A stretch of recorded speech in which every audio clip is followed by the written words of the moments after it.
una enzima que se llama glucosa 6-fosfato deshidrogenasa. ¿Te suena? Sí. ¿De acuerdo? Ahí se metabolizan también una cantidad de fármacos, entre ellos algunos antipalúdicos como la pirometamina, por ejemplo. Entonces, ¿qué sucede si un paciente tiene deficiencia de glucosa 6-fosfato deshidrogenasa? Cuando toma el antipalúdico no se va a metabolizar y los niveles de la droga van a ser más altos.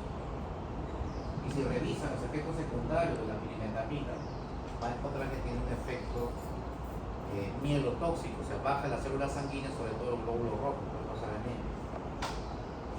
Entonces, el paciente que tiene deficiencia de glucosa 6-fosfato tiene más riesgo de hacer anemia hemolítica por deficiencia de esa enzima. ¿Y cómo nos enteramos de esa deficiencia? Justamente por los estudios genéticos. Se hacen estudios genéticos para conocer qué pacientes pueden tener ese tipo de deficiencia. Generalmente está asociado a factores raciales y tienen componente hereditario.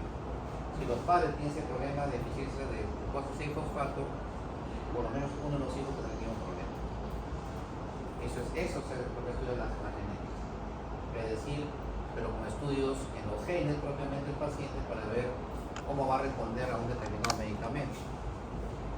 Niveles bajos, niveles muy altos, ¿de acuerdo?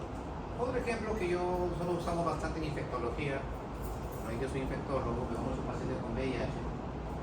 La terapia antirretroviral son un montón de familias de fármacos. Los análogos nucleósidos de la transferencia reversa, los análogos no nucleósidos de la transferencia reversa, inhibidores de proteasa, inhibidores de integrasa, inhibidores de fusión, y puedo seguir con más. Entonces, algunos de esos medicamentos tienen cierta asociación con más riesgo de hipersensibilidad cuando está asociado a algunos genes. Hay un gen HLA que produce hipersensibilidad al abacavir, que es un análogo nucleósido. Entonces, en teoría, un paciente con VIH que va a tomar abacavir, deberíamos hacer esa prueba genética para decidir ese gen defectuoso HLA. Sin embargo, nosotros no lo hacemos de rutina. No porque yo sea peruano, como le dije, sino porque está asociado a factores raciales. Esa deficiencia de ese gen está asociado más a la población caucásica, los blancos, la raza aria. Pero si tengo un paciente de ascendencia europea y tiene VIH y quiere usar ese medicamento, ese paciente sí tiene que hacer esa prueba, que se llama prueba HLA, una genotipificación. Pero el peruano no tiene esa deficiencia, o es extremadamente raro que tenga ese problema. Por eso el peruano no le hacemos esa prueba. La pasada discutía con mi jefe, porque hay un paciente que se había enronchado y él decía que era hipersensible a la bacteria. Pero el paciente tenía ascendencia, pues, si era 100% peruano. 101% era peruano. No había forma. No hay forma, pues. Entonces, cuando ya investigamos un poco más, se había comido ceviche de marito, es un montón de combinaciones, se había intoxicado con alimentos. Pero el jefe ya se estaba asociando que era por eso. Entonces, realmente, eso nos ayuda a la genética a predecir qué paciente puede hacer alguna reacción y quién no. Básicamente, eso se resume en esa parte de hoy. No es complejo, pero van a ver que hay muchos ejemplos y hay muchas enzimas hepáticas que intervienen en eso. Por ejemplo, vamos a ir viendo algunas. Ahí está lo que le decía, algunas variantes, incluso la codeína, los aminoglicosidos, los beta-bloqueadores que veremos en las clases posteriores cuando hablemos de los agonistas adrenérgicos. Y esto es lo que decía de los antipalúdicos con la glucosa 6-fosfato deshidrogenasa. G6PD, glucosa 6-fosfato deshidrogenasa son las iniciales. Si un paciente tiene esa deficiencia, tener mucho cuidado con el uso de antimalácticos. ¿De acuerdo? Básicamente eso. Riesgo de hacer anemia hemolítica principalmente. Anemia hemolítica. Pero hay más.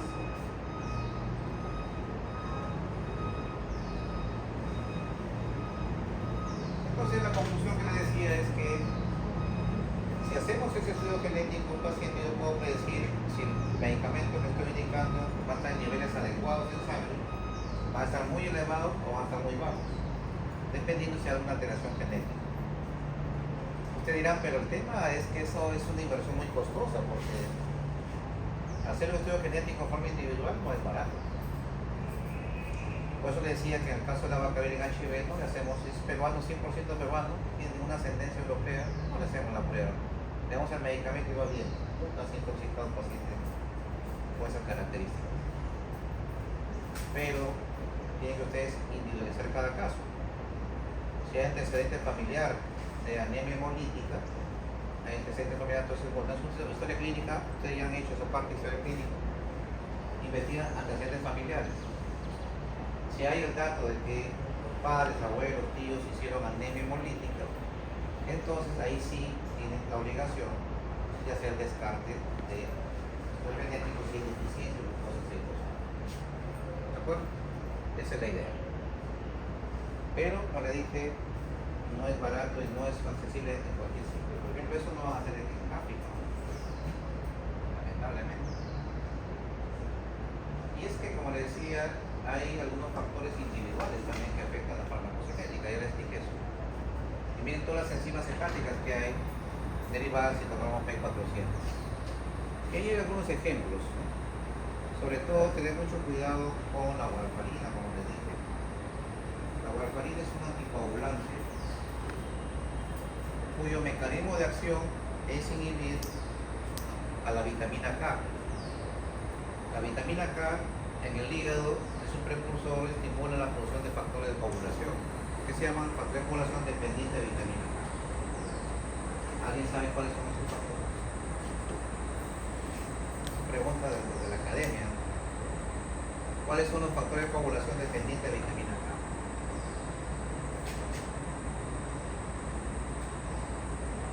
¿Nadie? ¿Sí saben lo que son factores de coagulación? Saben que se producen en el hígado, que algunos de ellos dependen de vitamina K. ¿Cuáles son? Pues varios. El 2, el 7, el 9, el 10 y la proteína C y S. Busquen, confirmen si es que es lo que le digo, de repente estoy floreando. ¿Sí, no? Y le dije, usted tiene derecho a dudar y a equivocarse. Esos son los grandes derechos que tiene el alumno. A dudar lo que dice el docente y equivocarse. Como sean médicos ya no tienen derecho a equivocarse. Y no el doctor Stewart va a meter a la cara. ¿De acuerdo?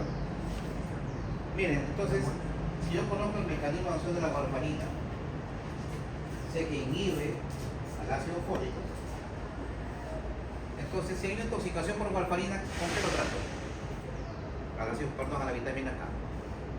¿Con qué trato una intoxicación por warfarina? Una sobredosis. ¿Qué estoy diciendo? Allá con los precursores, eso que mencionó. Por eso, la warfarina inhibe a la vitamina K. Si hay una sobredosis de warfarina, por ejemplo, que una tabletita cada 24 horas y el paciente entendió cada 8 horas, tomó el triple la dosis. ¿Con qué trata esa sobredosis? Vitamina K, es ecológico, doctores, es ecológico. Vitamina K sería el antídoto para darle los factores que está dependiendo. Entonces, por eso quiero que entiendan eso, porque ahí va a explicar muchas cosas. Por ejemplo, esa vitamina K es sintetizada también, o absorbida, mejor dicho, por algunas bacterias que están en el intestino grueso, el colon. Hay bacterias que son beneficiosas para nosotros. Reabsorben las sales biliares en la circulación enterohepática y producen vitamina K. ¿Qué pasa si toma un antibiótico de amplio espectro y barre su flora bacteriana normal? ¿Cuál será la absorción de vitamina K? Disminuye entonces el riesgo de hemorragias. ¿Se dan cuenta? Sí. Y si hay una sobredosis de heparina, que es otro anticoagulante, se da cuenta que ya no tiene el mismo mecanismo de acción. La heparina no actúa en la vitamina K.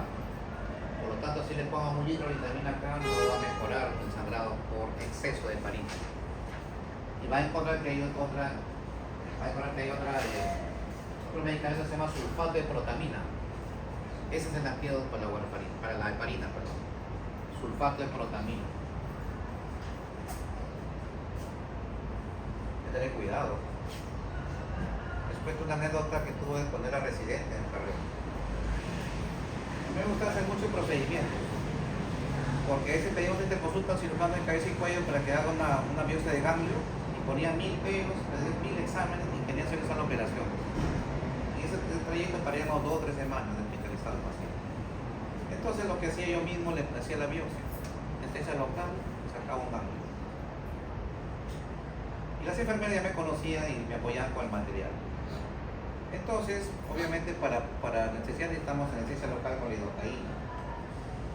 Y ya la enfermera, la jefa, y me decía, jefe, un cachito, ya sabía que me conocía un poco de lidocaína. Y para mala suerte ese día que le pedí un cachito, había llegado una donación de otro país, no de lidocaína, sino de heparina, pero el frasco era muy idéntico. Y me da el frasco. Y le infiltro dentro del ganglio. Y cuando me cuenta era heparina. Y ojo, una dosis profiláctica de anticoagulación son 5000 unidades de heparina. Y la cantidad que le puse en mililitros más o menos está dando como 25.000. Que cuando me di cuenta, ahorita se me desangra. Lo primero que hice, entré más cloruro y empecé a lavar. Le daba cloruro y aspiraba. Traté de sacar todo lo que pude. Me fui a la UCI a buscar si había sulfato de protamina y no había. No sé si ahora habrá, pero en esa época no había. Yo sabía la teoría de qué es eso, pero no sé si sí. Pues seguí lavando y como vi que no hubo ninguna perfil de coagulación, no hubo sangrado, asumo que con los lavados saqué casi todo. Pero ¿qué tal si entraba corriente sanguínea esa cantidad? Sin antídoto, lo que me quedaba era pedirle una transfusión de qué? Sangre total. En frío precipitado. Es lo único que me puede salvar, paciente. Mira, no me pasa. Tengan mucho cuidado. Tengan mucho cuidado con cómo indican la prescripción, porque el médico tiene la peor letra del mundo. Y eso me incluye. Ahí quito poder interno. Entonces le conté a usted otro grupo. Poder interno. Ahora pone gineco. El ginecólogo indica clotrimazol 500 miligramos cada 24 horas. Entonces, la interna de enfermería dio la indicación y otra tableta grandaza. Se la dio en la boca al paciente. Cuando decía la vía, el médico no puso la vía. De pronto empezó a botar como espuma, el paciente estaba rabioso. El paciente. Era una tableta vaginal que debía poner. Ya, si pasaba algo grave con ese paciente, si pasaba algo grave, ¿quién es la responsabilidad del médico o de la enfermera? La de ambos. Lo que pasa es que en este caso, como ella es interna, el interno no tiene responsabilidad legal. O sea, el problema es la del médico. Pero si dices una enfermera ya titulada, la responsabilidad para ambos. Tengan mucho cuidado con escribir las dosis, la presentación, porque una cosa es poner miligramos, otra cosa es poner microgramos. Son cosas muy distintas. Con los digitálicos tiene que ser muy exacto. Tengan mucho cuidado. En general, la parte de genética, como le digo, solamente se aplica en circunstancias especiales, no va a ser muy frecuentes. ¿De acuerdo? ¿Qué más? Entonces, esto también había mencionado ya, que de acuerdo a esas alteraciones genéticas que tienen algunos pacientes, va a haber o mayor concentración de medicamento, entonces va a ser tóxico, o va a haber menos concentración del medicamento, va a ser ineficaz, no va a ejercer el efecto que deseo. Entonces, eso es importante tener en cuenta al momento de solicitar un estudio genético de alguna droga específica. ¿De acuerdo? Nuevamente el ejemplo de la glucosa del sulfato hemos conversado. Quizá lo que sea de la warfarina, antídoto vitamina K. Entonces, si ustedes conocen la fisiología de receptores, hemos dicho, vamos a ver receptores adrenérgicos, receptores colinérgicos. ¿Saben lo que sucede con esos receptores? Y ustedes se aprenden el mecanismo de acción del medicamento. Con eso ustedes ya pueden predecir muchas cosas. Por ejemplo, todavía no estamos en antibióticos, vamos en las últimas semanas. Las sulfas, el famoso Bactrim que ustedes conocen, es una sulfa. Claro. Es la combinación de sulfa, metoxazol, más trimestoprim. Si usted revisa el mecanismo de acción de las sulfas, o sulfonamidas, como quieran llamarlo, son análogos estructurales, por lo tanto, antagonistas competitivos del ácido paraminobenzoico PABA, que usa la bacteria para la síntesis de ácido fólico. Conclusión: evita la absorción de ácido fólico que la bacteria necesita para su metabolismo. Pero no solamente altera el ácido fólico hacia la bacteria, sino también al huésped, al paciente. ¿Qué pasa si un paciente tiene anemia por deficiencia de ácido fólico y le dan sulfa? ¿Qué va a pasar? Va a empeorar la anemia. ¿De acuerdo? Entonces las sulfas son hielotóxicos. Desconociendo ese mecanismo de acción, ya saben que a un paciente con anemia por deficiencia de ácido fólico no le ponen sulfa. Solo conociendo el mecanismo de acción. Ya saben la toxicidad en ese sentido. Por eso la importancia de revisar la parte fisiológica, el mecanismo de acción. Lo demás ya lo van aprendiendo en el camino, con la práctica. Pues no traten de memorizar todo porque se van a olvidar las cosas. Veamos un casito acá también, para capitular esta parte. Entonces, cuando hacemos un estudio genético es para predecir si el medicamento el paciente va a responder a la dosis habitual. O puede predecir si es que va a necesitar solamente dosis más bajas. De repente es un paciente que metaboliza poco la droga, entonces va a querer menos medicación. O si metaboliza demasiada droga, entonces requiere más dosis, una dosis más alta. ¿De acuerdo? O si no hay forma de predecir si va a ser muy riesgoso para el paciente, entonces mejor busca una alternativa. Siempre hay alternativas para el tratamiento. Hay un montón de ejemplos. Ejemplo, si usted revisa tratamiento de elección para la toxoplasmosis, va a encontrar que es la combinación de pirimetamina más sulfadiazina. Confirme si es cierto. Pirimetamina más sulfadiazina, tratamiento de elección para la toxoplasmosis. ¿De acuerdo? Pero tengo un problemita. En el Perú no hay ni pirimetamina ni sulfadiazina. Entonces, ¿así con toxoplasma no vemos el tratamiento? Por supuesto que no. Hay una droga bien barata que es la sulfa. La sulfa, el cotrimoxazol más clindamicina, nos va muy bien. Tratamiento alternativo. Otro ejemplo. Ese parásito de la selva conocido como estrongiloides. El tratamiento de elección por muchos años fue el tiabendazol. Tiabendazol. Mala noticia, tampoco hay en el Perú. Pero usamos ivermectina, que va muy bien. La ivermectina sí funciona contra ese parásito y no contra COVID, y menos contra dengue, como algunos médicos dicen que sí. ¿De acuerdo? Y verdad que siento vergüenza ajena porque fueron infectólogos que dijeron eso, infectólogos reconocidos dijeron eso, y me sentí de vergüenza. Porque cuando ellos afirmaron eso ya se había salido evidencia de que no era cierto. Pero como estaban patrocinados por un laboratorio, ahí se explica todo. Pero tengan cuidado. Entonces, ¿para qué otra cosa sirve la ivermectina? La ivermectina sirve para parásitos básicamente, estrongiloides, para escabiosis, ¿no? Para acarosis. Porque por lo menos yo soy de Venezuela. Apenas llegué aquí a Perú, que es en casa de muchos médicos, y a mí y a toda mi familia nos mandaron a tomar ivermectina. Claro, yo estaba muy pequeña y no recuerdo qué era. Pero Ok. no sé por qué pasa. Lo que pasa es que yo supo lo siguiente, una medida preventiva, pero todas las personas que viven en zonas tropicales, en la selva y usted vive en una zona tropical, hay una alta prevalencia de parasitosis. El estrongiloides incluso es un parásito que puede entrar por la piel. Si uno anda descalzo en la selva, ingresa por ahí.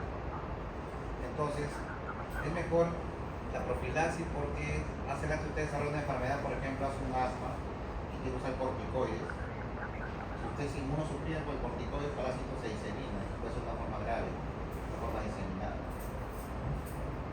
Si Si va a otra quimioterapia, Dios quiere que no tenga un cáncer, pero tiene que tener quimio, tiene que desparasitarla, tiene que desfocalizar cualquier intención que pueda. Entonces por eso llegan a toda la familia para desfocalizar la posibilidad de tener embarazo, tanto intestinales principalmente.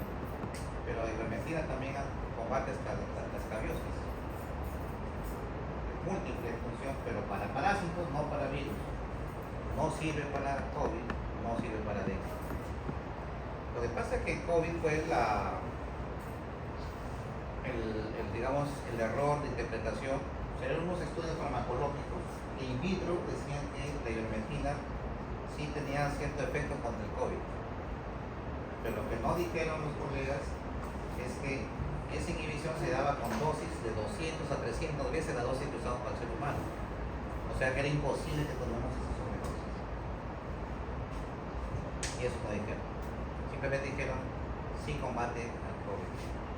Y no empezaron a recomendar. Ojo, que antes estaban los estudios, hasta yo lo usé.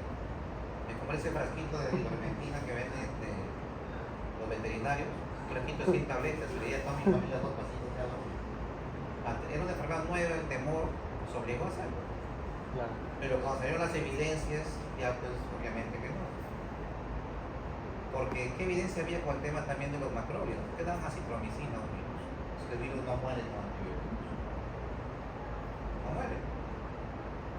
Pero cuando vemos antibióticos, hay un efecto de los macrólidos de uso prolongado, puede actuar como inmunomodulador. Pero eso es cuando lo usas por largo plazo. Pero ¿qué decían en COVID? Tome 5 días de acitromicina, o 5 días no hay ningún efecto inmunomodulador por uso, no hacen antibióticos. Después un medicamento que se usa en artritis reumatoide, la hidroxicloroquina, también empezaron a darlo, tampoco funciona. Los corticoides solo servían cuando había compromiso pulmonar con desaturación de oxígeno. Y solo 6 miligramos diarios de dexametasona, no más. Desde ahí salimos mucha evidencia, muchos ensayos clínicos, yo participé en uno de ellos. Y realmente la evidencia decía que no sirve para nada la ivermectina para COVID. ¿De acuerdo? Para COVID y para dengue, porque hace poco también dijeron que la dengue servía, mentira, no sirve. Todo eso viene de estudios serios y de estudios también genéticos, que es importante.